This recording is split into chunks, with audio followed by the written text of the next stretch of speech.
on YouTube right has now. to finish its stupid mandatory updates. Oh shit! It says we're You live. can tell Rip we're live. I did it. Should we record now? Kat, I've been recording this whole time. Really? I didn't know. You said, shouldn't we record? And John said yes. And I. All right, I'm sorry. I'm not really. Okay, now I'm It's recording. a character I do. Let's see. I'm gonna see if I think I could add Facebook this way too. All right, in theory, we're on both now. Cool. Well, you can't. You know what it is? Maybe the scheduling thing isn't working. Yeah, I wouldn't trust starting this. I wouldn't start the show yet till this thing launches. All right, I'm closing this because it was causing issues. Well, we have no eyeball. Well, we're definitely live. All right. So I shouldn't say that. All right. We might not be live. All that's finished now. All right. Okay. And it may not be live. I don't know. You have a way to confirm? Oh, I have a notification. Oh. Watch live now. 1980s now. On Well, let's see if you become an eyeball if you join. I didn't promote it. Go see if you'll be the maybe one and only viewer. Okay. Oh, there's Rip. All right, He's there live. you go. We're live on YouTube. Oh. Yeah, we were just having StreamYard is having troubles, James, and we're like, what the boop? Here, I'm going to give us a heart. You just miss it. Jeez Louise, Cat was man. cursing a blue streak We don't. It's her way. It's her way. like a sailor. All right. So I didn't. I'm not. All right. That's good enough, right? We'll just start doing the show. This is fucking weird now. The vibe is just off. It'll start with your All right, chin. technology be damned. This awkward beginning brought to you by StreamYard. This is brought to you by my chin. No. All right. Chin All right, cam. behind the scenes stuff. All right. Hey, let's just. Oh, you know what? In all of that, I didn't load a single video that I want to share with you guys. Oh, great. All right. Let me see if I can't do that quickly enough. Let's see. That's fine. Because you rushed me, I quickly paused my recording and made sure it had the right microphone. So, All right, cool. so when you go to sync things up, it might be off by about 2 seconds somewhere. We're usually a lot more together than this, Rip. Yeah. Not much. Somewhat more. Yeah, not a lot. Okay, let's see. Can I do multiples on here? Let's see. Don't say anything about my mother. See, did you guys laugh at that? I didn't even get to hear it because my internet dropped Oh, out. no. Okay. It was perfect. Oh, hey guys, we're having a technical issue. That's not ours. It wasn't anyway. I guess now we're going to be to blame. It's not our problem, not even Cat's. It's our problem. Somehow it's my fault. It actually isn't. That's why it was worth pointing out because you often get blamed. Yes. All right, you, bro. No, all right, stay I'm going to here. load just this many videos for now, so in case this challenges the technology. That's the perfect number. I missed the intro. Never mind. All right, here we go. Before we lose any more people. Ding, ding. Where's the music? The music. I can put it on. Does that help like you Jesus. guys? You want to hear yourself? It gets in my head. Is there a It way gets to me do amped. that? Is there a You way gotta to do that it. now, Kat? Do you know? Oh, here we go. Here we go. Let's say, here we go. Show. All right.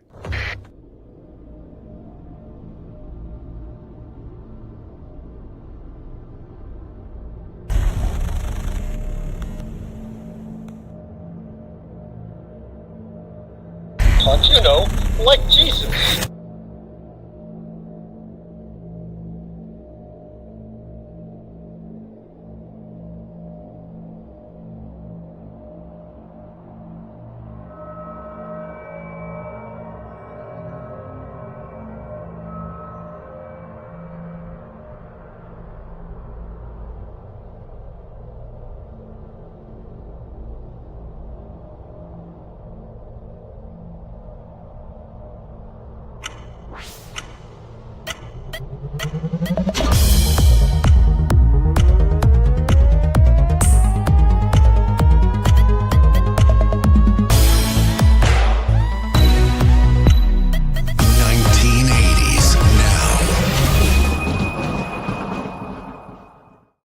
Hey, technology be damned. We are back with another episode of 1980s Now, a weekly examination of the importance of 1980s pop culture and its influence today. Hey, my name's Will, and joining me, as always, are my good buddies, Kat and John. How you guys doing? Okay, doing okay.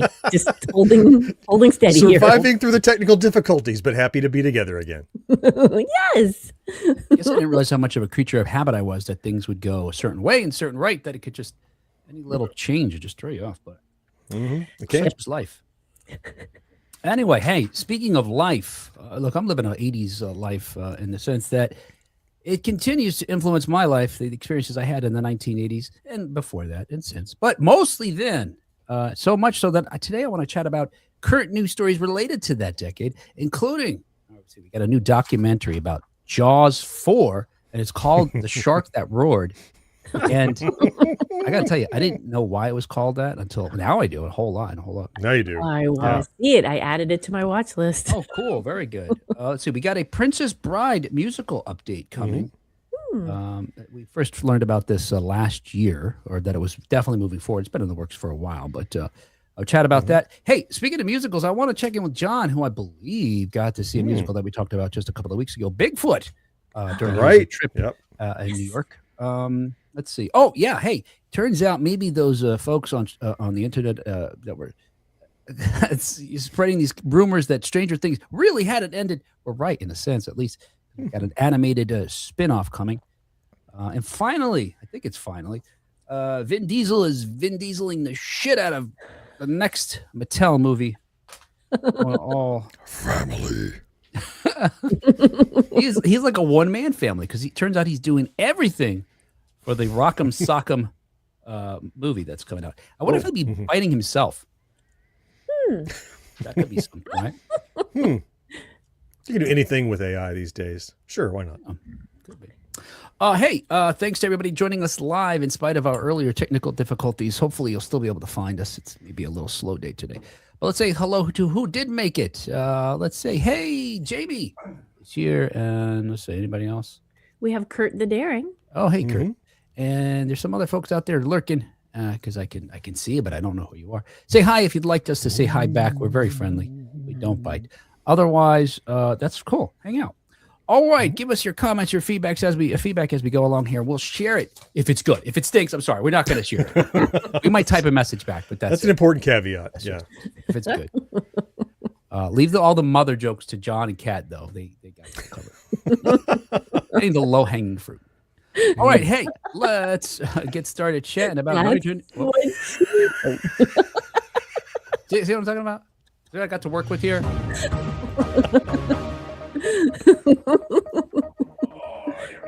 Hey, okay, hey, I want to get talking about this already because I'm so excited about it. Oh, you are anxious. Yes. Yes. Go. Sure. For lots of reasons. But first up in 1980s news, as I mentioned just moments ago, we've learned about Jaws, The Revenge, the documentary that's called The Shark That Roared. It's because it's got a teaser trailer out. You may not recall, but last year was the 50th anniversary of the original film that was Steven Spielberg's breakthrough. It's regarded by many as the first blockbuster, earning nearly $500 million on a budget of nearly $9 million. But it was one of those films where folks were flocking to the theaters to see, hence the large bounty there. Of course, Hollywood, as always, right? This is a tale as old as Hollywood. Eagerly try to recreate the film's success by spawning sequels. And this became a joke, a trope, the way that they spawn sequels in particular, because they all were related to the Brody family somehow. I mean, there was a Brody in every film. And sharks hate the Brodies. I mean, that's... And they got progressively weirder and... Yes. Which is why I never saw Jaws 4, right? So I saw Jaws, obviously. Yeah. And I saw Jaws 2, and I'm like, what?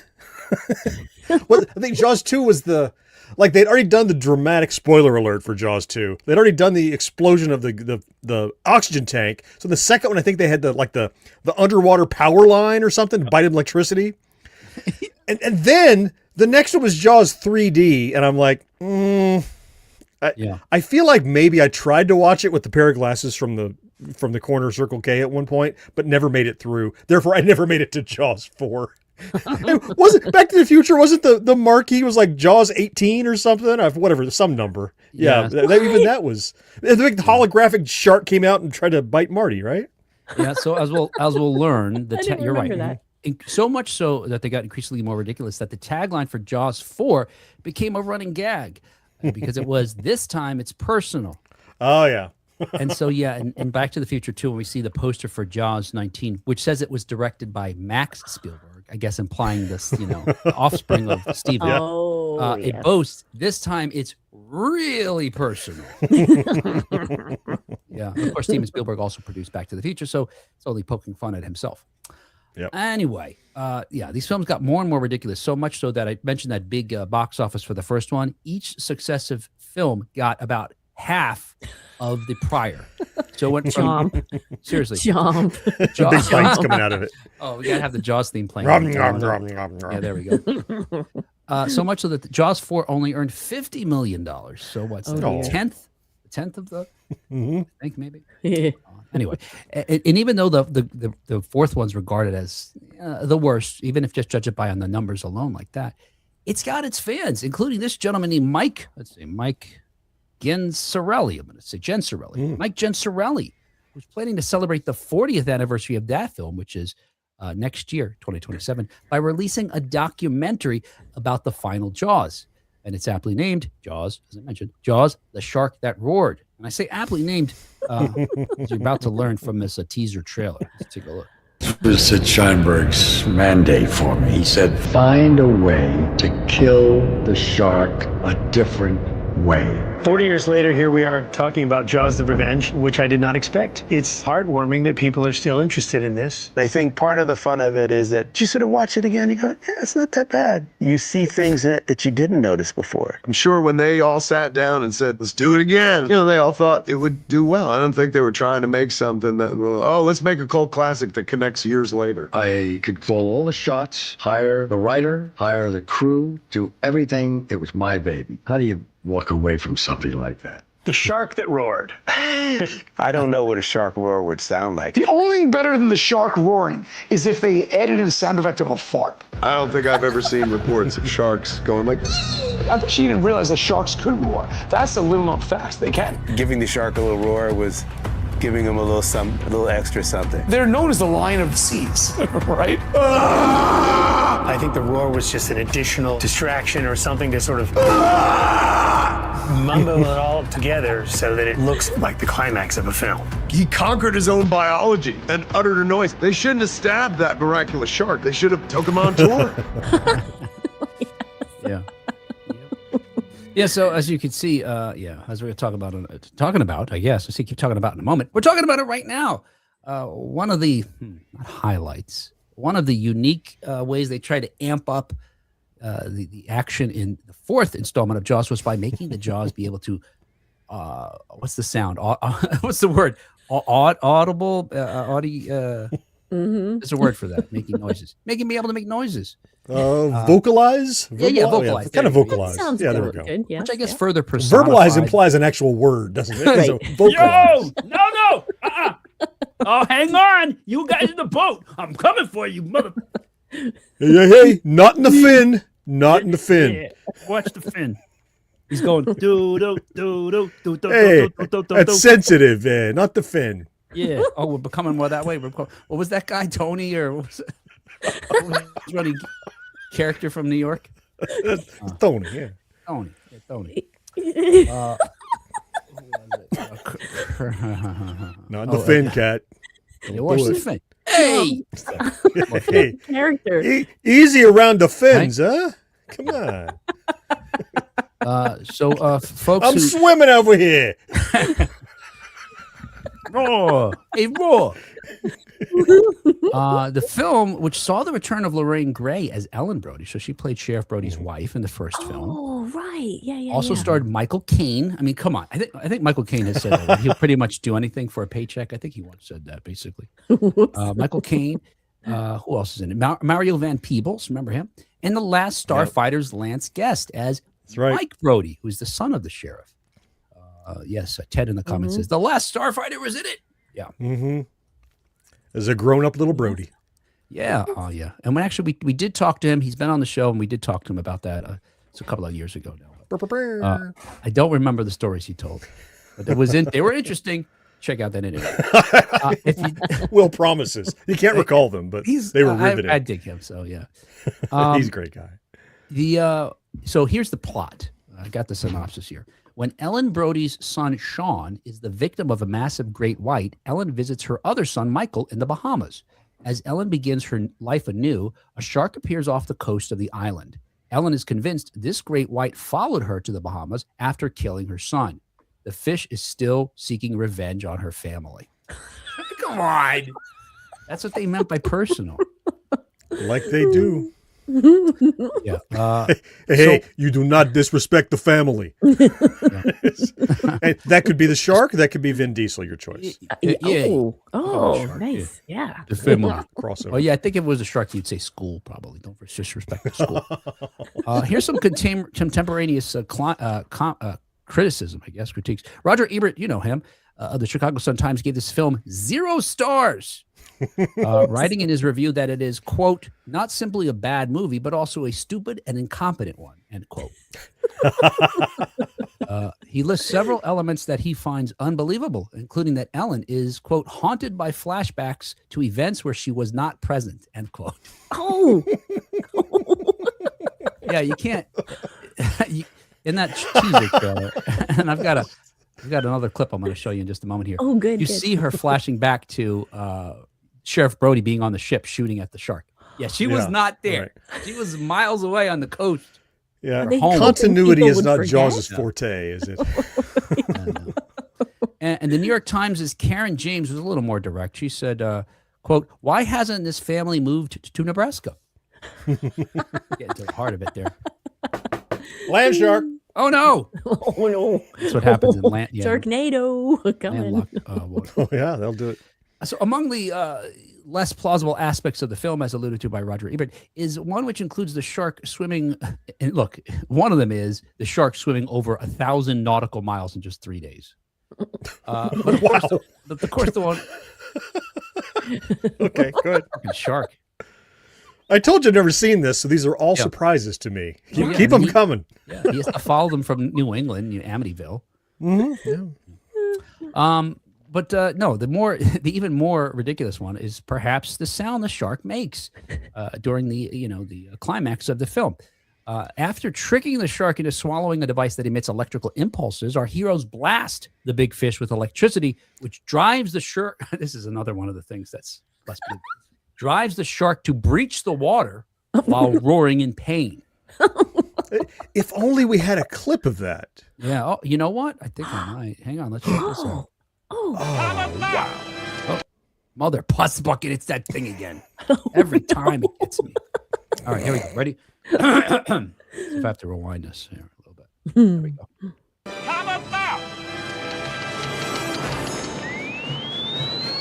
Oh.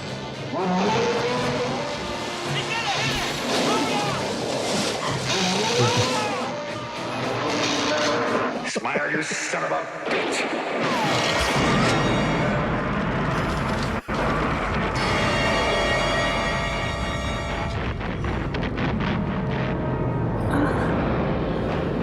Whoa.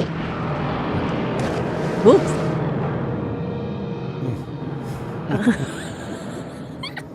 Yeah, so I let this clip go on a little bit longer past the just a mere roaring, so that Gojira, right? See, I do want to ask you this: where else have you heard that roar? Right? It sounds like you've heard it a million times. Yes, it sounds like a Godzilla roar to me. Yeah, I know. Oh, yeah. There's something. There's an echo to a Godzilla roar that's like. Like a big cat in a barrel. You know what I mean? It's like a high pitch, but a low resonant echo to it that sounds very much like that to me. Yeah. It made me wonder about a dragon, like if they pulled it from some movie that, Right. Oh. Yeah. Well, it turns out Not that I've ever had a big cat in a barrel. I'm just saying I suspect that's the sound that I would hear. It turns out the roar was used years earlier in 1976's King Kong. It's the sound there we go. King Kong makes. Okay. I'm with you, John. I think it was used many more times. But according to internet sleuths, here is the source of the roar.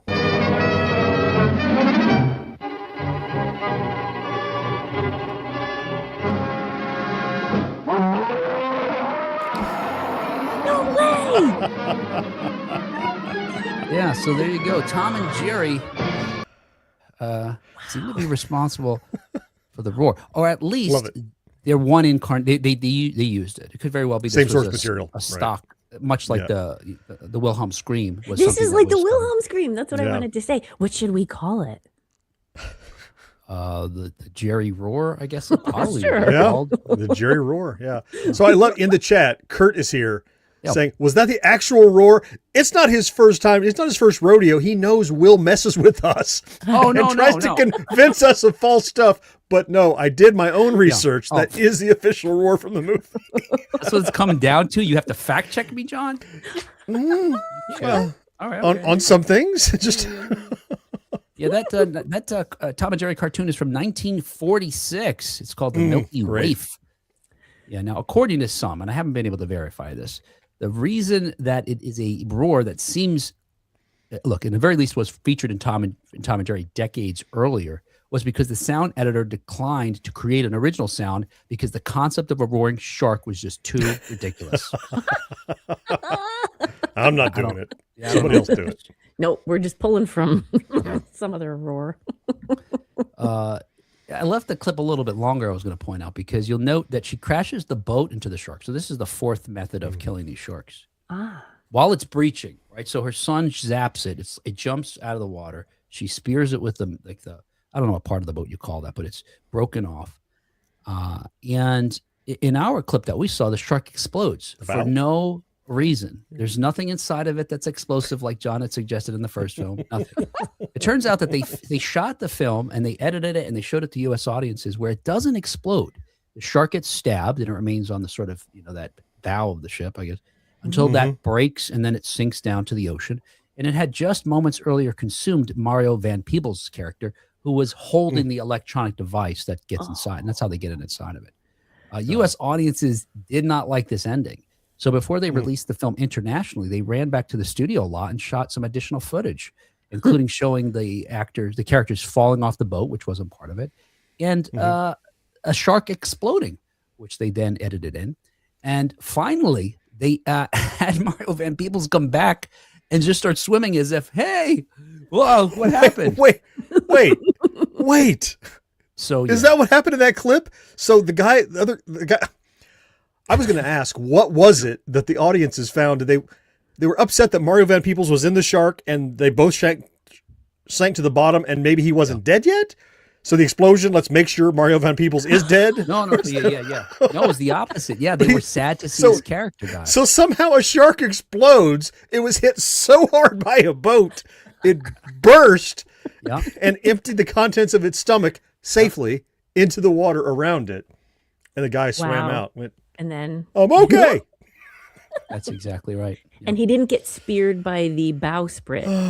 That's what that thing is called. that thanks, she stabbed bowsprit. him with. Oh, is that? Oh, thank you. Thank you. Yeah. Now maybe I do have to watch this. Damn it. I really want to. I need to see ridiculous. I remember enjoying it as a goof. It was fun. I don't think I've seen it since it came out in the 1980s, but yeah, it was fun. And I think I really dig Lance Guest. There's something about his personality that's so earnest Sure. that whatever he does seems believable, including saying hi to me. It seemed like he really cared Aw. when we saw him there in Pennsylvania. Yes. It's you. No. You're that guy. Yeah, hey, buddy. Let's see. Hey, Ted says the only Jaws he saw in the theater was Jaws 3D, sadly. Whoopsie. Michael You says made a he horrible served, mistake. he served in the Pacific and never saw a shark. Plenty of seals came close, but wasn't a whale breaking at 50. But wasn't what The worst was a whale breaking 50 feet behind me. Wow. Michael, I would have a heart attack, I think. Whoa. I don't have a fear of swimming in the water. Like I've gone snorkeling. I've gone snorkeling where sharks were. I'm not afraid of it. My buddy thought a shark was going to attack us and he left me to die. Before we went snorkeling, I had learned these diving things from a buddy of mine who scuba dives. And it was like, if you see an eel, you do this one gesture, the pointy teeth, because eels have these teeth. If you see a shark, you do this like a fin, right? And you tell somebody, hey, I see a shark over there. So I say, I see what may be an eel. And I think we were in Bermuda. And so I say to him, hey, look, there's a eel. takes off. He has scuba fins on, so he's doing like, I don't know, at least a mile an hour. He forgot the code. Now, when he does that, based on me telling him to look, I think he saw something behind me that is a shark. So I just start swimming in a panic without swim fins on, more slowly. I finally get to him, like, what happened? He's like, you said shark. Yeah, no, I wasn't sure. Like Jaws, yes. But I'm not afraid of, but it's this weird dichotomy where I'm not afraid to go in the ocean. But if I saw a whale, like something very large, I think I would just have a heart attack. Oh, no. Well, I tell you, maybe a decade ago, we took a family vacation to Key West. And my daughter, and it was basically this old fishing lodge that you rent out, and it has its own dock that you could go out and swim around and everything. And we're out there swimming the dock, and the end of the dock is probably 15 foot of water or so out there. And my daughter was in there swimming, and she came out of the water and could not breathe or catch her breath. Oh, gosh. Whoa. A manatee had surfaced just in front of her when she was underwater with her goggles. All she knew is it was enormous and gray and fleshy. And she had a panic attack. Oh my goodness. Bless her heart. Yes. She couldn't even tell me what she saw or what happened to her because she was It's an Abbott and Costello sketch. And then we went out and swam with the manatee because they're delightful to swim around with. Actually, they love people, and you take the garden hose out there. They love the fresh water coming out of the hose, and they'll swim and drink from it from your hand. They're amazing. So afterwards, then she swam with a manatee after it scared the living shit out of her. Yeah. And are they enemies of sharks? Will a shark come around if a manatee's out there? Because they're pretty sizable, right? Most sharks are not as big as Jaws. No. I mean, I think the biggest enemy of manatee is propellers on boats, really. But I think they are intimidating probably to smaller sharks that would be in that sort of water. So yeah, so that's good. Yeah, I think they're kind of tough too, if I remember correctly. Yeah, Like skinned. chewy. Yeah. That's what I found. Oh, I thought you meant like, hey, I'm swimming here. Hey. Don't mess with the school. Whatever I said, yeah. Kurt says, so by the halving of the box offices for each subsequent Jaws, Kurt says, Jaws 19 made only about $2.15 coupon. Because the halving? Oh, good math. Yeah. On a budget of... I think Kurt also gives us a tagline for Jaws 4. I have no jaws, yet I must scream. That could be on the poster. Okay. Nick says, was thinking He-Man? I'm not sure. For the roar. For the roar. Yep. Oh. Maybe. Yep. Yeah. We know what maybe means. Tony says, look at these handsome people on my screen. Oh, thank you, buddy. Jamie says that's some Gremlins 2 shit. Yeah, right. Jamie, have you seen that Key and Peele sketch? I love that. It's ridiculous. Like, let's see. And Tony says, reminded me of the truck roaring as it fell in the TV movie The Duel. Oh, wait a second. The Duel, that's also Spielberg, isn't it? The Spielberg. Yep. Mm-hmm. So wow, that would be an interesting thing to sort out to see if that's the same roar. I wonder if it's the same. Yeah. And John could do a video about it on the Retro Days. Oh yeah. It's the Wilhelm roar. Yes. All right. Hey, there you go. I'm interested to see that. Mm-hmm. Well, mostly. Well, the documentary, yes. Yeah. The movie, maybe. Well, I want to see the movie first so I can more fully appreciate the documentary. Yeah. I think. Yeah. And I think the documentary might be a great way to consume the movie if you haven't seen the movie. All right, it's just fun. Okay. Hey, next up in 1980s world, Next up in 1980s news, as reported by Broadway World, the Princess Bride musical is As You Wish. What's up, John? I'm excited about the Princess Bride. Okay, you are. Yeah. Yeah. So look, it took another major step forward here because a workshop of the highly anticipated stage musical adaptation just took place, featuring a cast stacked with Broadway luminaries. According to a post from cast member Marissa Rosen, the workshop was led by Tony nominee Alex Brightman, who played Billy. Now, I don't... Who's Billy in The Princess Bride? The kid in the bed. Isn't that the boy? Yeah. Oh, is that that's right? Billy. I don't think he had a name. Also, Alex Brightman played Beetlejuice. Yes, right. Absolutely. Yeah. That was one of his Tony nominations. Yeah. Anyway, so there's a bunch of other folks here. And quite honestly, I don't know who these folks are, but it'll mean something to somebody. Jonathan Hattery is Grandpa. Kevin William Paul as Wesley and Erica Henningsen as Princess Buttercup. Now, the fact that Alex Brightman's playing Billy, it's a workshop right now. So what they do is they're just, standing around on stage with scripts in hands, and so probably some members of you got something, John? So you're answering the question that I had, and I want to make sure I get the rest of the question in, because I had the same question, I think. What the article doesn't tell me, and someone like you will know better, and I can tell that you already know what's going on. You said they're standing around with scripts. Yeah. What does having a workshop tell me about the viability of this production? Is it like dress rehearsals is the day before you open and this is the day before you start kind of thing? Is this like the first step toward it's really going to happen? What is a workshop?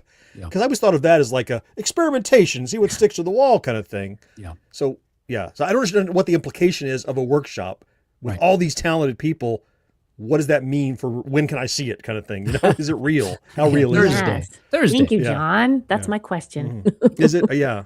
So writers have written music, the book, the writer has written a book, our composers have written music, the writers have written a book. So probably it could be in any stage, usually a good portion of it may be done, but enough of it that you have actors on the stage that'll have scripts in hand. They'll be acting it out and singing it. There's no blocking. They're just standing there usually. And oftentimes what it is folks that get invited are people who may be interested in investing in it, producing it. Okay. So it could be one way to get money to get it done. So if it's an abject failure at the workshop, it may not go further. So if it's, not received well by the audience, that's usually an invited audience. And again, mostly folks, they want to help spread the word, help raise money, that sort of thing. So yeah, that's what it is. And so that's why I think you can have an Alex Brightman, who again, Beetlejuice is a pretty big credential there, play what I imagine in the actual show will be a child actor, but it's, have an opportunity to have fun with it since it's just a workshop. All right. So if I understand, this workshop really, it's like the first big step after they know what they want to do and they have a solid footing. Let's just see if it's viable and we can get money for it. Yeah. Most often that's cool. That's great. Exactly right. Okay. So this is huge. They've been attempting to adapt this I'm talking about the film. So the film came out in 1987, if you don't remember, based on the novel of the same name by William Goldman. And of course, it was directed by the late Rob Reiner. And look, the movie is fantastic. And maybe this is why you're excited about it, John. It's kind of singular in the sense that it has comedy and adventure and romance and, so much is packed into this film, and it works. And as a result, it's given us so many of these moments and lines that are just part of our zeitgeist for decades. So now. quotable. So, but they've been trying to adapt it since at least as far back as 2006, when Goldman was involved himself, trying to get it off the ground. But it wasn't until a year after he died in 2019. He died in 2018. So in 2019, this particular iteration started forming. With these folks involved. We've had different directors and composers in the mix until we finally landed on Academy Award-winning composing team, husband and wife, Robert Lopez and Kristen Anderson Lopez, who are EGOTs, by the way. Talking about how rare that is. But these are the folks who wrote the music for Frozen, and they won for that. The Book of Mormon, that's a fan. John and I, you know that one. That's a fantastic musical. And they join other Tony Award winners, including the book writers Bob Martin and Rick Ellis, I'm going to say. Ellis or Elise. And Tony Award-winning director Alex Timbers. So look, you've got a lot of bona fides there behind us. So it could be good. I'm wondering. Look, we love the film. We love musicals. We love plays. We talked about it a number of times. Are musical adaptations, because they're a different media, are they removed enough to avoid sort of tainting or tarnishing our feelings about the original, sullying that? We rally against reboots often for fear they'll not be due to original justice. Is it musical different? Like, it's. I'm not worried about that myself, because The Princess Bride was my version of Goonies for John for a very long time. Okay. It was people asking me, "You haven't seen The Princess Bride?" Right. And then it became a thing. And I was annoyed. I'm like, well, no, I haven't. What's so wrong with that? Right. But eventually I did see it and greatly enjoyed it. But I don't think I have the same attachment to it as, somebody who saw it back when it first came out. I think you're right, Will. I mean, you guys got to see the Back to the Future Broadway musical, right? And I know look, we both love time travel movies. You are an uber Back to the Future freak. And you would have been the first to jump at something that made you uncomfortable or the damage, the legacy of that trilogy. And there's plenty different. I know I didn't get to see it like you have. It's on my list to see sometime, but you didn't come away going, oh, harumph, they did this and this and this. They enjoyed it. Much like when I saw Beetlejuice. I'm like, this is a step removed from it. This is like, this is like singing about dancing. You know, it's a totally different interpretation of the source material that kind of lives in a different universe. It doesn't bother me either.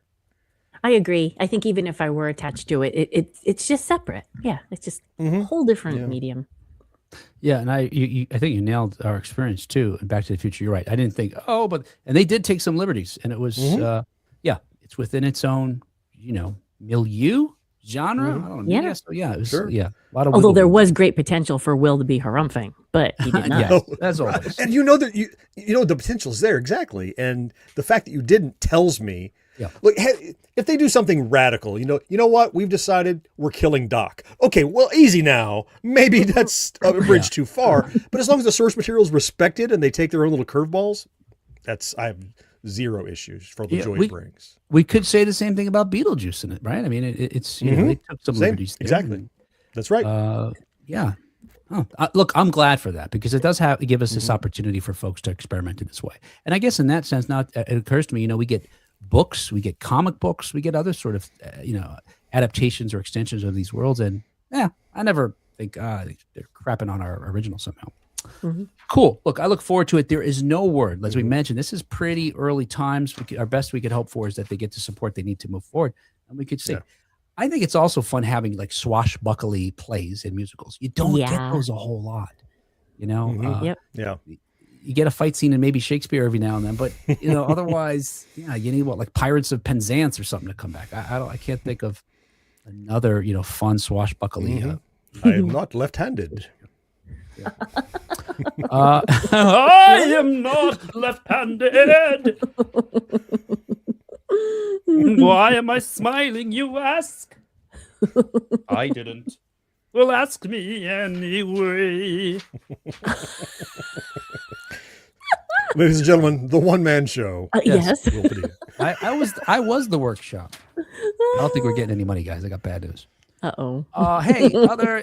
Oh, John. Whoa. Pause. Everyone, pause. Hold on. Calm down. Easy. All right. Speaking of Broadway musicals, right? Our own buddy Johnny here was in New York with the Toy Fair, with 2026 Toy Fair, which is a lot of excitement surrounding that. We could probably chat about that for a couple of hours, but instead, we're going to focus on something different. We talked about the Bigfoot the musical just last time we were together, and in particular because we love cryptids. John's the one who's crazy about cryptids, right, Kat? We just have a fascination with John. John's our cryptid. I want to get a hat or a T-shirt with John on it, his silhouette. Yes. As a ball cap. So, John, did you get to see a Bigfoot while you were there in New York City? I did. And I made some notes because I was fearful that if you asked me how did I like it, I would go, it's good. And like, why? What about it was good? I didn't have any details. But so I didn't write any dissertation, but I mean, the further I go in this the notes that I have, the more pertinent Bigfoot the musical becomes to you and this show. Okay. Oh, interesting. Yeah. So the concept of Bigfoot the musical, it's actually just called Bigfoot, a new musical. Right. So, Bigfoot. So it takes place in the unassuming little town called Mud Dirt. That's the name of the town. Somewhere between a chemical dump and a nuclear power plant. And they had a brief description that is a wonderful description that does not spoil what's going on in the show. The interesting thing is it was written, Amber Ruffin began writing this nearly a decade ago. And how relevant it has become in our modern society is so crazy. A corrupt politician decides to make a shady deal to build a water park through the town that will benefit him and only him. So he has to get the town folks' approval. He does this by blaming Bigfoot as the cause of the town's problems as a distraction. So I saw this Tuesday evening. Only 6 actors in the company that played multiple roles. And to a person, all 6 of them were amazing vocalists and comedians with great timing. And it was in this little intimate theater at the New York City Center stage. It's a bit from Broadway, and I want to say, I don't know, might have been 300 or 400 people fit in there. I'm guessing 500. I guess I'm totally sure. A good judge of that. The writing is full of like this Amber Ruffin rapid fire zingers and little diatribes that if you've watched her, the Amber Ruffin show or other Seth Meyers stuff, she's hilarious for. And what's happening in it is Bigfoot, and to a degree, the people in the town are kind of this, like, it's about the oppression of the other. Like, you should hate them because they're different, or someone told you to hate them. You don't have to go get your own information, right? They're marginalized. So we start to link it back to the show. It's absurd, totally crazy, silly, has a few F-bombs in it. Oh. A lot of inappropriate sexual innuendo. Oh. Plus, it takes place in the mid-1980s. No way. Really? Oh my God. I noted references to Care Bears, Ronald Reagan and his love for jelly beans, Ike Turner, Shaka Khan, the Transformers, at least 2 samples from Cherry Pie by Warrant and Girls, Girls, Girls by Motley Crue when someone is opening and closing the door to a strip club. At one point, there's an 80s guitarist wearing like 80s clothing and playing the guitar with her mouth like she's Jimi Hendrix. Whoa. And the mayor has high water pants a la Pee Wee Herman and a huge mullet. Wow. But it isn't an 80s story. It just happens to be on that canvas. Okay. Mm-hmm. I would wholeheartedly recommend this. I laughed. I didn't expect it to be as funny as it was, or as moving as it was. I got tears in places. There are moments that are exciting, and people make these little soliloquies. They're like, yes, Dan. They had to interrupt the show. People were applauding the message that was in it. Wow, It was really good. okay. So, That's awesome. so I've seen a lot of live theater. So ranking live musicals, my number 1 now is Book of Mormon. Mm-hmm. My number 2 is Beetlejuice the musical. Bigfoot is number 3. No way. Oh. That's a solid list too. Yeah. Mm-hmm. Yeah. If I could go see it again tonight, would that I were still in New York, I would go see it again for tickets starting at $60. I think we paid $80 because we didn't sit in the nosebleed wings, but phenomenal experience. I mean, I'm already a sucker for Bigfoot. I'm already a sucker for live theater and musicals and comedy and all of that. So yes, it's like shooting fish in the barrel with me, but all that being taken into account, Yeah. I was there with 2 people who were not necessarily had the same taste that I had and were also wowed by what they saw. All right. Do you feel like they respected the Squatch? In the way that it doesn't matter because of the separation. Okay. They give him an origin and backstory that doesn't necessarily match what we might think, but makes it relative and poignant to this story, and it's kind of okay in this case. Okay. Yeah. Yeah, he's definitely respected. He has a great, so his costume looks like Chewbacca, right? Big flowing hair. Oh yeah. And there's a great musical number where they have a fan blowing on him, like an 80s music video. But instead of just being the hairband for Poison, it's his entire body is blowing in the wind That's as he's awesome. Oh, my performing goodness. this big rock ballad. It's fantastic. Love that. Well, Kelly did just ask, are there singing big feet? There is a singing All right. Bigfoot. Singing, dancing, heartfelt Bigfoot. Yeah. And is it is it overt that it's set in the 1980s, or it's just that is it, a scholar? No, they say of so. the 1980s? They say Okay, so at the very- beginning. I don't think they say a number, but they say early, mid, late, something 80s. Yeah, they state that very That's very cool. clearly. All at the right, beginning. wow. All right, very good. Well, look, Super relevant. I'll be in New York in a couple of weeks, and there's Go. already one show we're seeing now. Go. I wonder if it's going Go. to happen to be on my birthday, so I get to pick what we want to do. So maybe we'll see Bigfoot. Oh yeah, huh? Okay. And it's still in the as I saw it hadn't yet officially opened yet. I think it officially opens in March, and it's supposed to, and now it's going to run through sometime late April. So it's got at least a couple month run commitment already.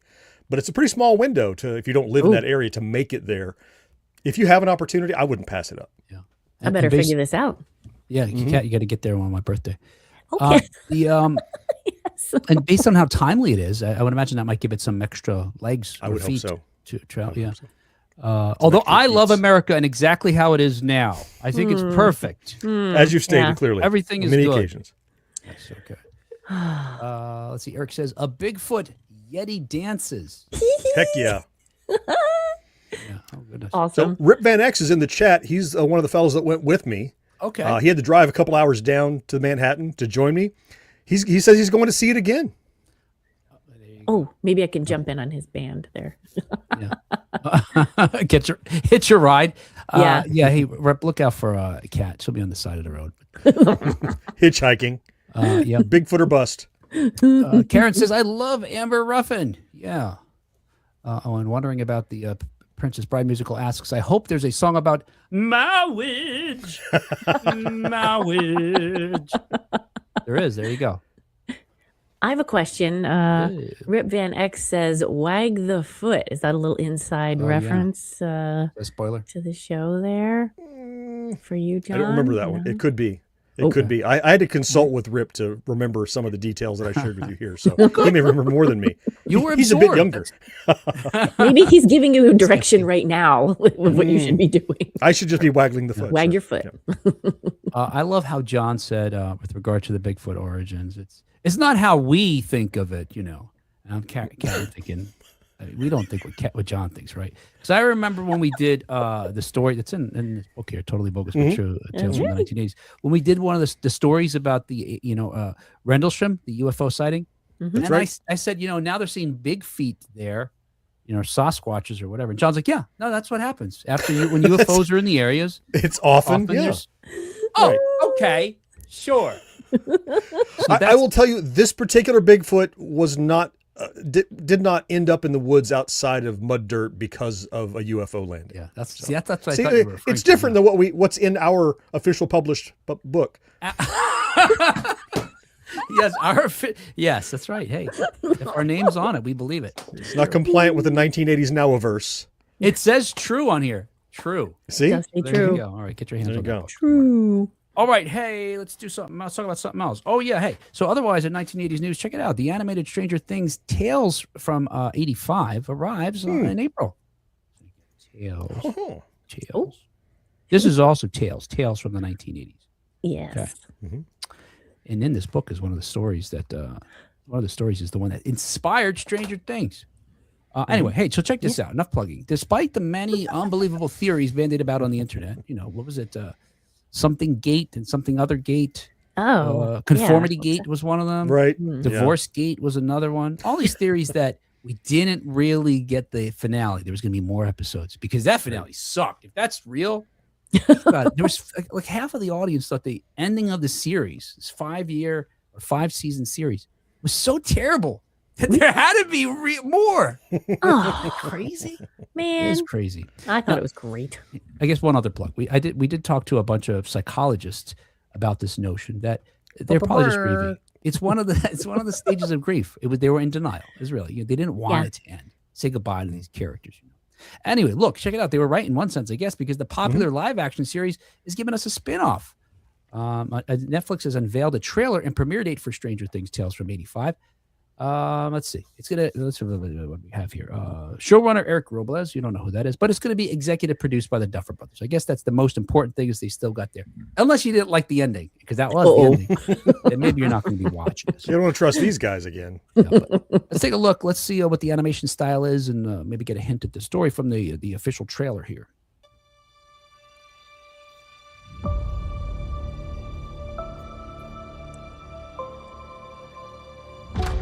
Hey. Hey. Hey. Coat! I need a coat! Anything happens to her, these woods hide a lot of mistakes. I walk along the city streets you used to walk along with me. The big snowstorm is coming next week. That's when we'll start the campaign. And every step I take reminds me of just how it used to be. Frosty?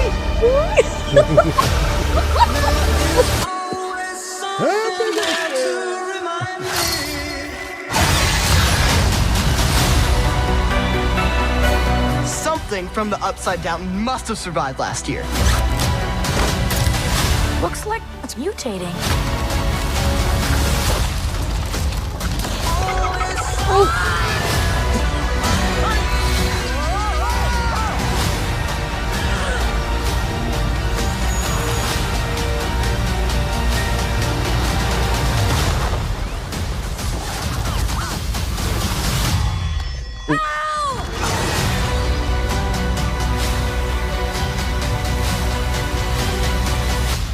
I've kind of always had a crush on you, Steve. I've always had a crush on you too, Nancy. No, I mean Natalie. There you go. Yeah, so look, It got me. Yeah, is that right? Yeah. I want to see this. Okay. Yeah. I dig the animation style. Go ahead, John. Yeah, what do you think? What do you think of the animation style? I have a thought. What would resonate with you for you? Yeah, I dig this kind of, it's becoming a little more commonplace, not terribly so now, where my first recollection seeing it in the Spider-Man movie, the Spider-Verse films, where it's this 2D animation in a sense because it's computer generated, but they make it seem as if it's, maquettes or, it has this little three-dimensional sort of thing to it where it could almost be figures being, stop motion animated. So I really like how three-dimensional, very it's taking up space. Like they look like they have some mass. The Spider-Verse jumped to me, of course, partially, but something I don't care about in the Spider-Verse is it gives me a headache because the frame rate is so low intentionally. Oh. And this seems to have that higher frame rate, so it's not so jittery because it's not trying to be a comic. Right. But also the way a lot of the models are created, it gives me a Wreck-It Ralph vibe too. Okay, sure. Like kind of the stubbiness of the fingers and the hands and the way people, like the shape of humans. Because you see a few humans in Wreck-It Ralph who aren't video game characters, and they look like this. Yeah. Yeah, they're very angular. There's lots of contrast, and the colors are very. It's like there's so much shading. Yep. Yeah. Yep. So now this, good, John. Go ahead. I'll jump in after you. Sorry. So it seems there's still some more story to tell. We returned to Hawkins during a brutal snowstorm in the winter of 1985. I'm trying to remember. Let's see. We had some big snowstorms on the East Coast. I don't know if any of them was in 1985, but in Hawkins there could be. This particular show is set between seasons 2 and 3 and follows our usual cast of characters, 11 and Mike, Will, Dustin, Lucas, Max, all the rest of them, during what seems to be a peaceful winter break filled with snowball fights and D&D. But according to the actual official synopsis, quote, beneath the ice, something terrifying has awakened. Could it be from the Upside Down, from the depths of Hawkins' lab, or somewhere else entirely? Our heroes must race to solve the mystery and save Hawkins in this news story set in the Stranger Things universe. And, Happy quote, birthday! From the Frosty universe. Yeah. Yes. If there's not a reference to the Great Pumpkin Charlie Brown after that one character, right? There needs to be. When I read this was Tales from 1985, I'm like, I don't understand the timeline. And so I remember they said like each season is supposed to be, is one season of 1 year, right? It moves forward. Yeah. So I went looking for a timeline online and I found out there's something Goldilocks between season 2 and season 3 that's apparently perfect for this kind of ancillary content. Okay. So season 2 ends like holiday of 84 and season 3 begins June of 85 is what I saw. And between those two, this series, all the VR games and all the comic books land right there. Oh. That's just the place that apparently enough has happened and been established, but not so much that there's not something you can explore. And I thought that was odd that there's that one window that's working so well. And that's where this is too. Huh. Interesting. Now, I'm wondering, though, thinking about psychological phenomena, we're talking about the psychological phenomena surrounding the ending of a TV show or movies.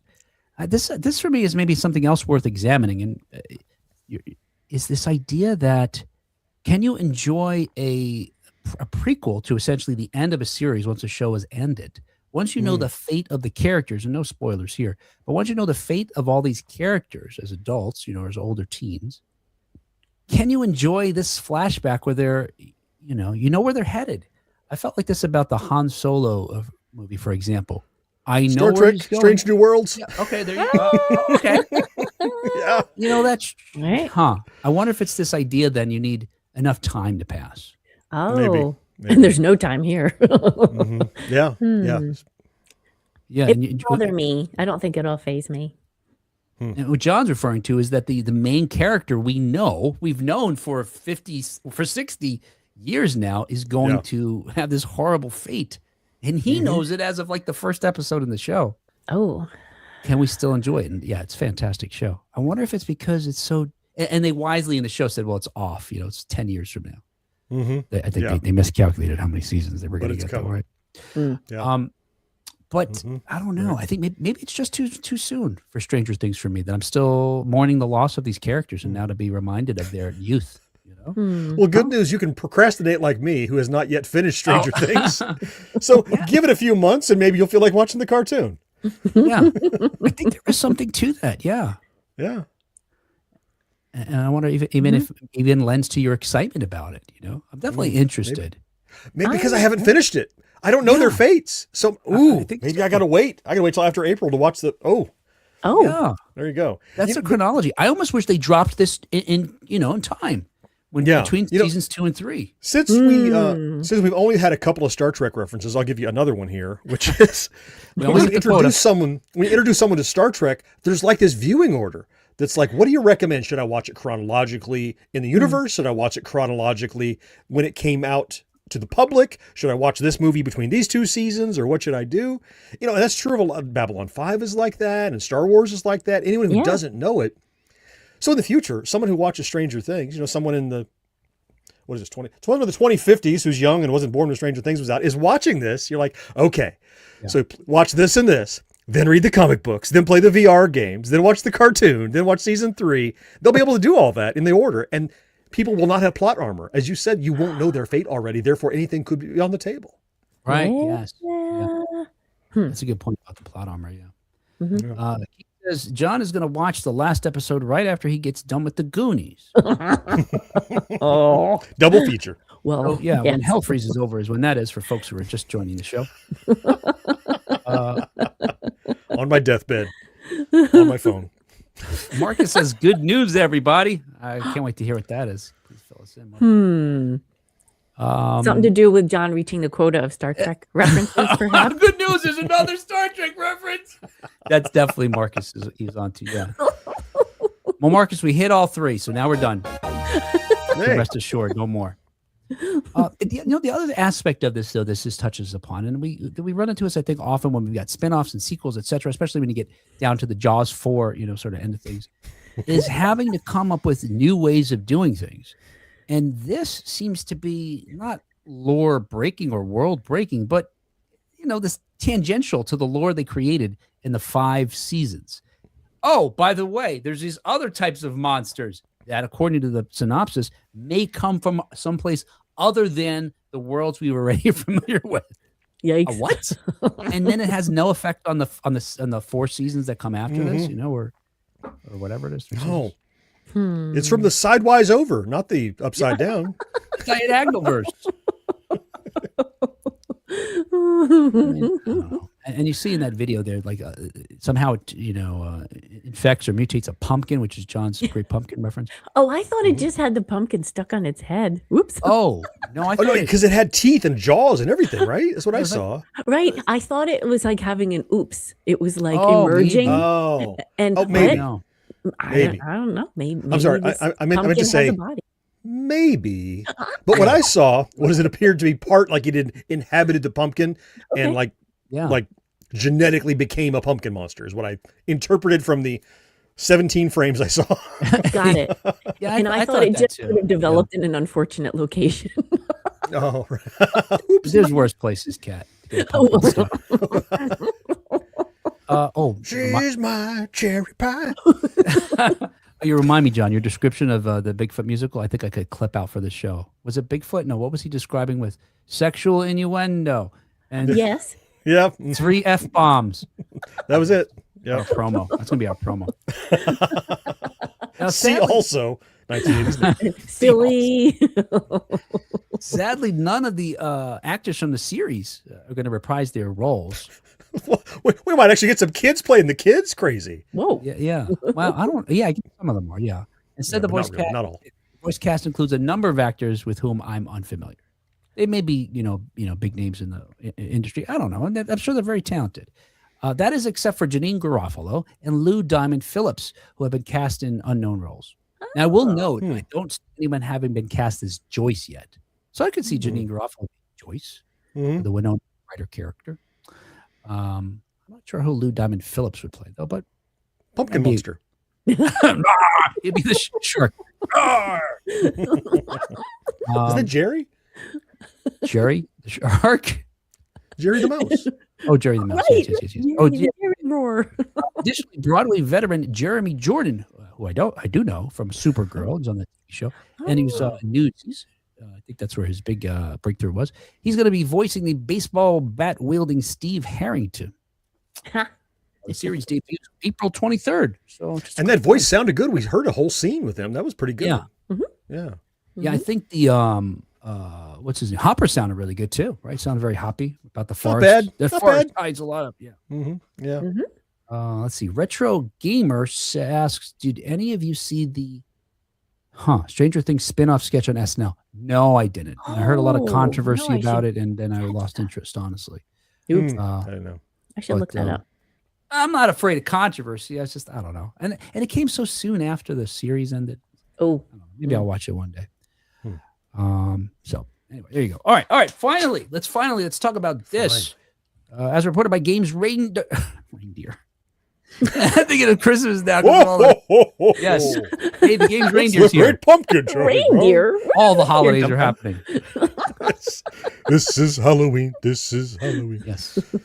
Go to the right door. Together. No, instead, this is reported by Games Radar. And this is my title, not theirs. Vin Diesel is Vin Dieseling the shit out of the Rock'em Sock'em Robots movie. The Fast and Furious star. Oh no. He's getting more and more testosterone every time John. Yes. John too. I mean, not only the impression, but John. Right. Otherwise, how would he? That's what I'm drinking. Yeah, just pure testosterone. Don't ask me where I got it. John, I wasn't. No, that's the low hanging fruit day. I was waiting for Kat to jump in on. I was wondering if he was going to gargle with Tossing it, but ups. no, I didn't go in the right direction there. What was the merman's buddy called? Really? Seaman. Savor the bouquet. No. No. No, I'm tossing out so much stuff. Where did I get this self-control all of a sudden? I don't know. Yeah. Anywho, the Fast and Not Furious from your mom. star. See, Kat bringing my mom. Damn it, Kat. Too far. We're almost done with the show, and she had to squeak it in We there. almost made it. The Fast and Furious star is adding writer to the list of jobs he'll take on for Mattel Studios' Rock'em Sock'em Robots movie. Diesel was initially attached to the project in 2021 as a producer and lead actor, but now he's also behind the script.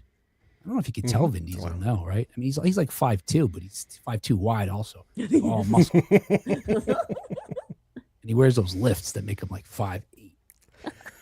Makes him 5'8". You know?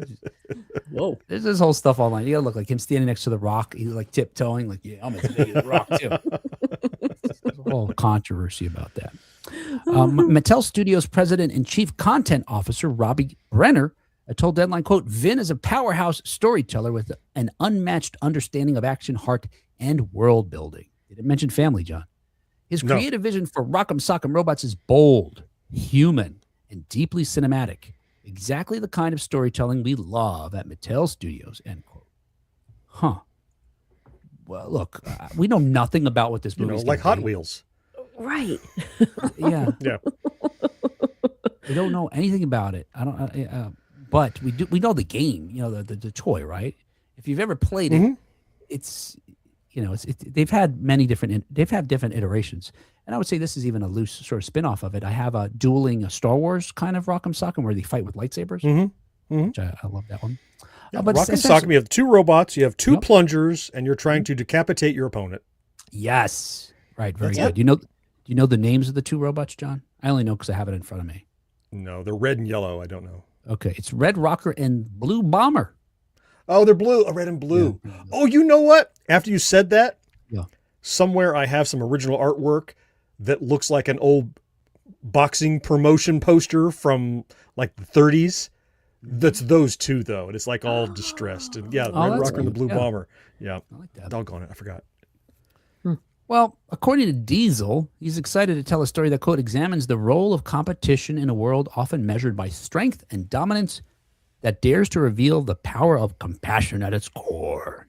Oh. I'm a sensitive robot. I can't even do it. Don't hurt yourself, Will. I'm going to be the guy from Inspector Gadget now. Claw. Inspector Gadget will return after all Inspector Gadget. That hurts me so much. Does it hurt? Tickles and hurts at the same time. I'm going to start drinking my man juice. Oh. This is how I drink it, John. Especially behind the glass blocks. I got to get the Yes. Look, no, What's he doing? I'm not moderating myself anymore. Especially when you got to get the last drop out. Got to bang that bottom out of there. All right. Yet anyway, somehow whatever. I crossed the line. Right. Yes, you talked about my mother. Oh, see, now I can do it. Thanks, John, for that tip. The testosterone, what you were lacking. Yeah. This is going to be in the promo, too. Rip says Jesus. And I think, I'm sorry. I don't know your sensibilities with that regard. Oh, no, he's LOLing. Don't worry. Very good. He also asks, what's next? The Hungry Hungry Hippos movie? Oh, starring Jesus. That was all one post.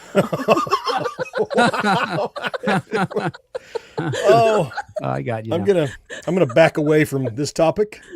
Wouldn't it be cool if they did Hungry Hungry Hippos and they did it as a horror movie? You know, I mean, maybe it wouldn't be cool. I do, bemoan those movies where they've taken these recently public domain properties and turned them into horror. Popeye, Mickey Mouse, all these things. Mm-hmm. That seems unimaginative. But I wonder if a Mattel-backed Hungry Hippos, where you actually have to be afraid of the hippos because they're zombies or whatever, they're starving, would work. I don't know. I don't know. Rip says, no. Okay. In capital letters. The Hungry Hippos have names too, and I'm not going to magically know them. I just know that each hippo has its own name, and they've evolved over time. They've changed them slightly. But. I forget their names. I had that game and I loved it. Yeah. It's Red Rocker, Blue Bomber. No, everybody's named that. Let's see. What else do I want to tell you about? Yeah, and look, this is, we talked about this many times now, and we're going to be because there's many of these films coming out. But that they're trying to recreate the success of their Barbie film, which, was the highest grossing movie ever at $1.44 billion.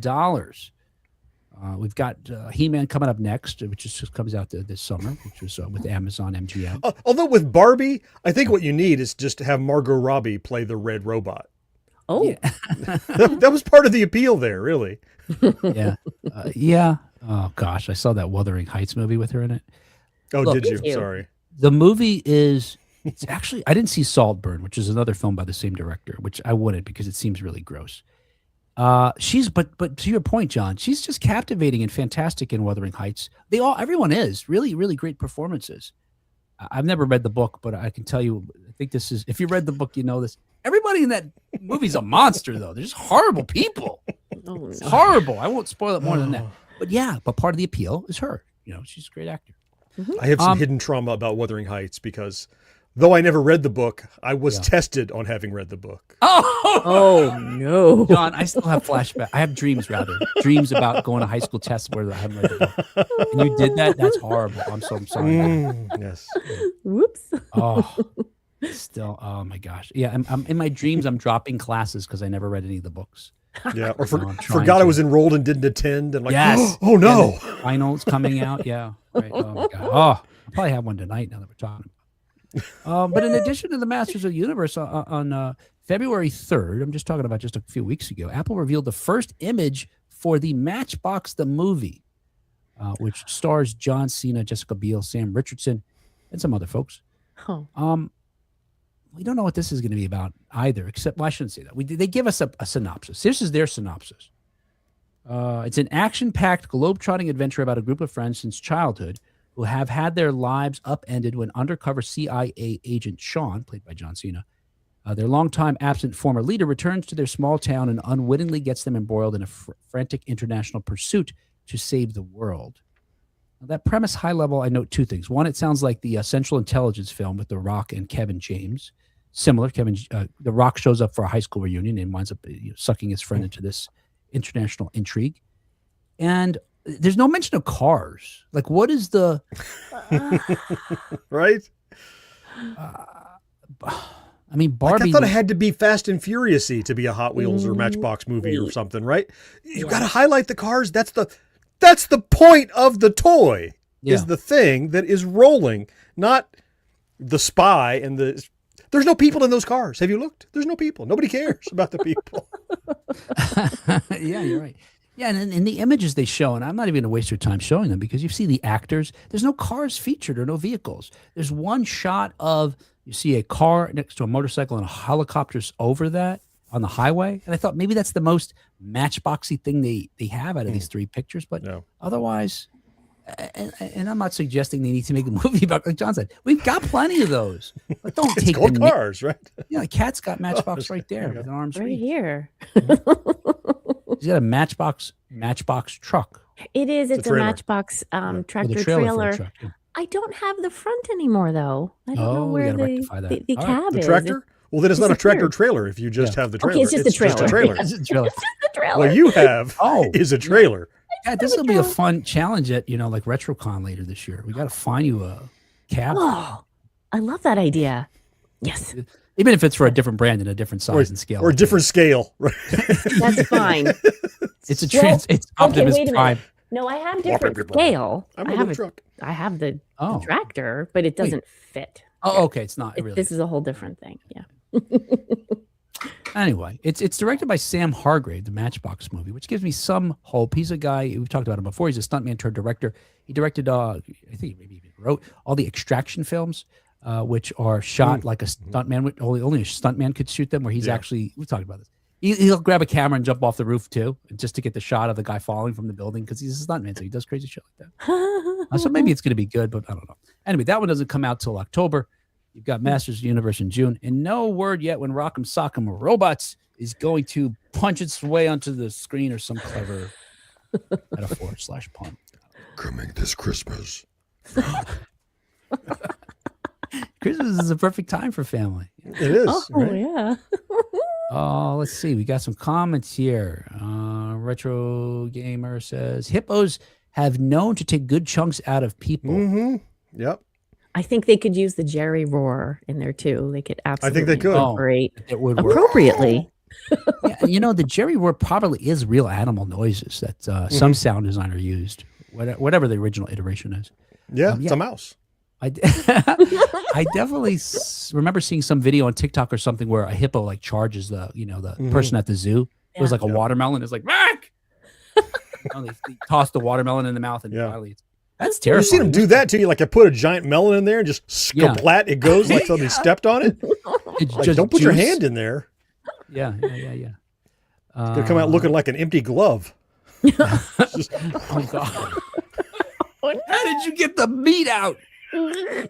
Splat out the sides. Tossing out a bunch of callbacks that are just not appropriate. Have something to do with Josh. I like it. Retro Gamer also says, "How is there not a Hot Wheels movie?" Yeah, I think we talked about this a while ago. Wasn't it going to be one? Or there is, yeah. So I think we got both coming. Yeah, maybe that would have cars in it. Maybe could one of them have cars, please? You are going to have dinosaurs in your. Eventually, going to have cars in the Cars movie. Retro Dolls, Karen or Retro Dolls? I don't say. Let's say Retro Dolls, right? All right, whatever. I don't know. Retro Doll says, did you guys hear Tubi is getting a bunch of Warner Brothers and Cartoon Network shows? I did not, but that's pretty cool. That's interesting. Huh. I wonder what's going on there. Warner Brothers is scrambling to get every nickel it can out of people, I think. Stay afloat. I don't know. I want to take a page out of politics and do the release the Acme files. It's like, oh yeah. Quit hiding those. Release it to the public. I want to see that Acme movie. Yes. Warner Brothers stuff coming out. That's what needs to come out. It's a travesty that thing is hidden. I agree with John. Coyote. I agree with John because I love America. That's the only files that need to come out. Of course. I love everything. That'll be everything funny. is. I just checked in, John, to make sure it's still coming out. We're still on target to see it in October of this year. Ooh. I'm so excited. Karen read Wuthering Heights. No, it's Karen. I'm sorry, Karen. I don't know what to do. I'm not a professional person. Karen said, I read it in high school and college, and there were too many characters with similar names. So confusing. Yeah. See? Yeah. When they asked about Heathcliff, John was like, isn't that a cat in the Sunday paper? Right? That's why you wait and watch the movie. Yeah. Yeah, right. It's the Cliff Notes version. Yeah. Yes. The Heathcliff Notes. Yeah. I want to have a whole discussion about Wuthering Heights, but not on this show. There's no way to tie it together. I looked. There's no way. With intelligent people, preferably. Well, no, I just want to like with literate folks is what you're looking for. Well, this is Look, I didn't read the book. Okay. I read the book, but I have not seen the movie. Okay. Kat, do you remember? I've done neither, so it's a perfect grouping. Yeah, right. Various bridge, different levels of cluelessness. Right. We can have a fine discussion. There's lots of details that I could not call up, but if somebody started talking about it, I'll be like, oh yeah. Fucking nuts. Oh, it is. Yes, it's nuts. High drama. Now high the movie, gratefully, because I didn't know about the book till after. I was like, how much of this is from the book? I'm like, oh wow, she cut out like a third of the crazy nonsense, and I'm glad for it because I couldn't take any more of it. It was just so insane. Oh no, not enough. Now saying all that, the movie was well done. It's hard to. I wouldn't say go see it, but it's. Unless you want to be really frustrated and mad and sad. If you find yourself there, it won't be the worst thing. Okay. Yeah, no, seriously. The acting, the music, oh my gosh, the music is so moving. Wow. How stylized it was, the cinematography, everything was really well done. The pacing, she knew when to cut to another scene, like that's enough of that. Where other directors, I don't think love good editing. Oh God, I love fantastic. Good editing. Marcus says, passed high school with a solid D+. Read exactly one book. Oh, we need to know what book that was, Marcus. Oh. Guessing it wasn't Wuthering Heights, but no. Karen says, wondering about the Matchbox movie, whether they have music by Matchbox 20. Oh. I like that. On the nose, yeah. But yeah, they could do that. And Retro Gamer says they need a Matchbox movie featuring only the steamroller that was one of the first vehicles. Oh. Am I turning everything into Marcus knows that like the October 82 Hustler doesn't count as a book. Especially if you don't read it. If you don't read any of it. Interests include. Yes. Draw a picture of page 23. I got this. Do we have circle stencils in the, can we use stencils in the, I'm going to draw it for you guys, page 23 right now. Oh no. After I say, that was the show. And this show was brought to you thanks in part to our early adopters, Karen Flieger and Rick Parker. Thank you. And thank you especially to our Secret of Our Success level Patreon supporters, John Henderson, Brandon Greer, Marcus Taylor, Matt Marino, and Vincent Ferrari. Yeah! Now there's a car. Thank you, Vincent, for showing up. Car. See, he could be in the Matchbox movie. Yes. Yes. Starring Vincent Ferrari as the Ferrari. All right, I drew something. Let's see. This is just for the we're getting some artwork. Patreon. We really are. Let's see if I can put this in front of the camera. What? Are those headlights? Did you? We're seeing they were headlights. Small portions of the picture. Oh no, it's a boombox. Oh no, it's a car. Yeah. Oh, there we go. Okay. It's page 23.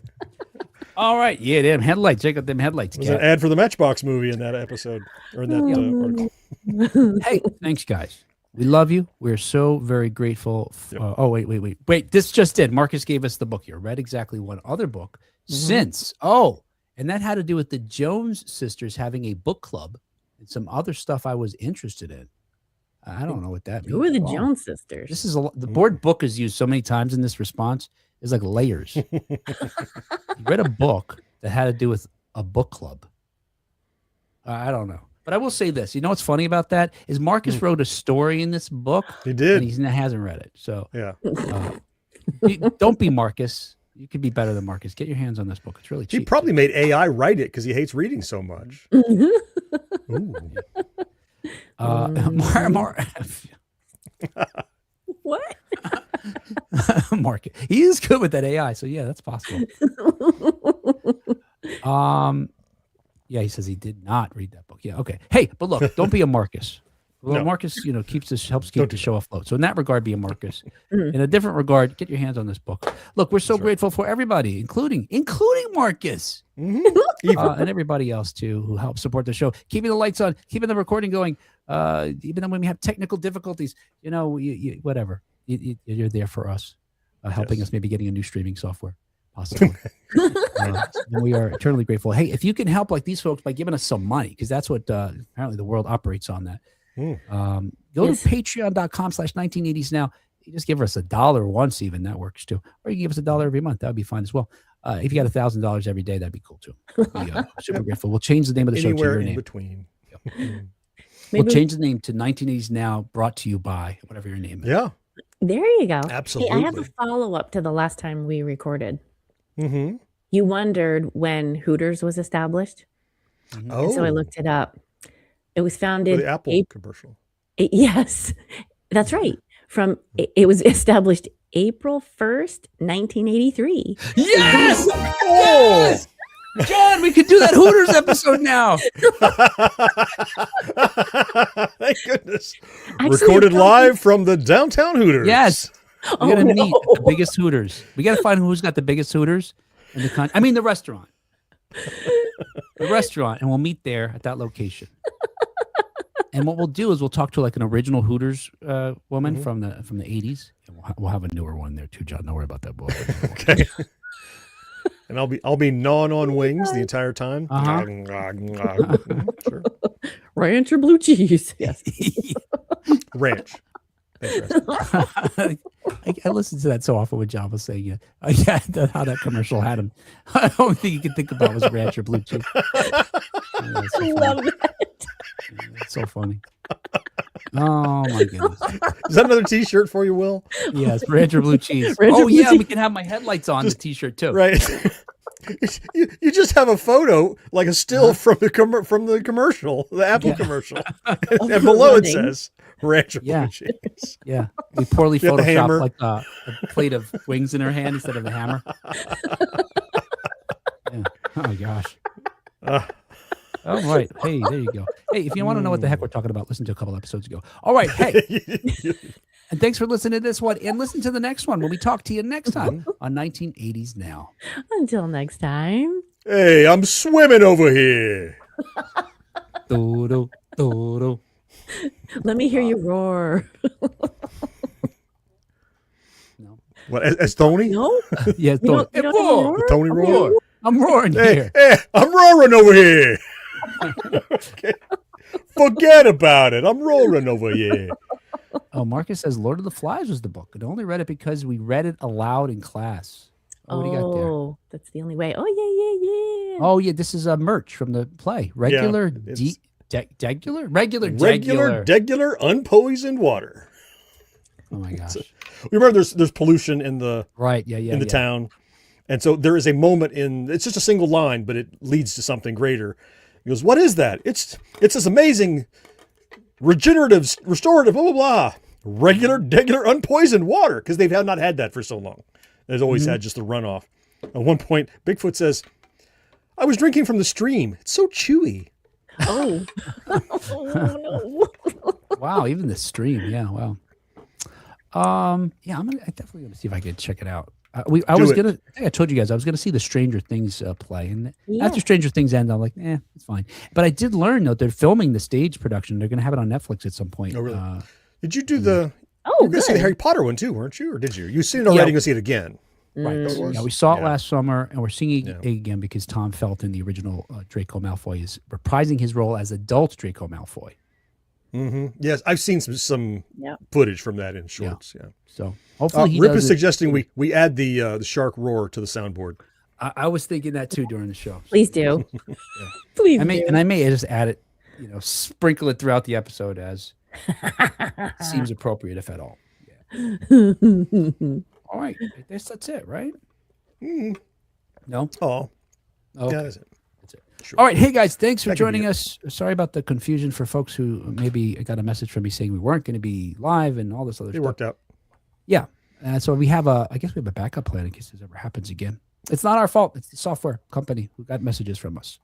All right, guys. Have a great week. We'll talk to you again next time. Later. See ya. Bye-bye. Thank you, everyone.